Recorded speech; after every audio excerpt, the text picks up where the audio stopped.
खबर आसिला कि से बस बेंगलोर चेन्नई बस चली किंतु तार ओनर रजिस्ट्रेशन रायगड़ा रे अछि तो एटा भी हमको भी जाना पड़ुची आरटीओ तार इन्वेस्टिगेशन भी करूछंती जेहेतु सेटा ओनर ऊपर भी केस होबो आंध्र प्रदेश रे केस होबो तो सेठी पुलिस निश्चित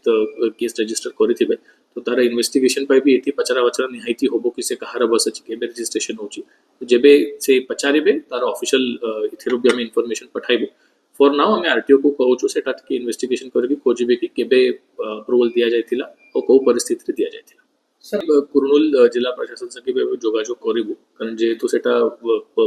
डेथ होची से जुरिस्डिक्शन दे से पर्यंत बॉडी आइडेंटिफिकेशन पाई दरकार पड़िबो जदि आईडी कार्ड मिलिबो कि अन्य किछि जिंस मिलिबो आइडेंटिफाई हैला तो हमको भी से माने कांटेक्ट करिवे ता आगरो आमे भी तांको कांटेक्ट करूछु कि ए हमर गोटे लोक probably he was in that बस तो तार किछि बॉडी मिलुछि कि किछि आइडेंटिफिकेशन होछि कि सेटा हैला परे ताले हम will take the next steps सरकार संगे भी जोगाजोग करिबो once it has to be first established कि गोटे ओडिया पिला तार डेथ होछि जो रेसिडेंट ऑफ रायगड़ा से एस्टैब्लिश हैला परे मैं आगर प्रोसीजर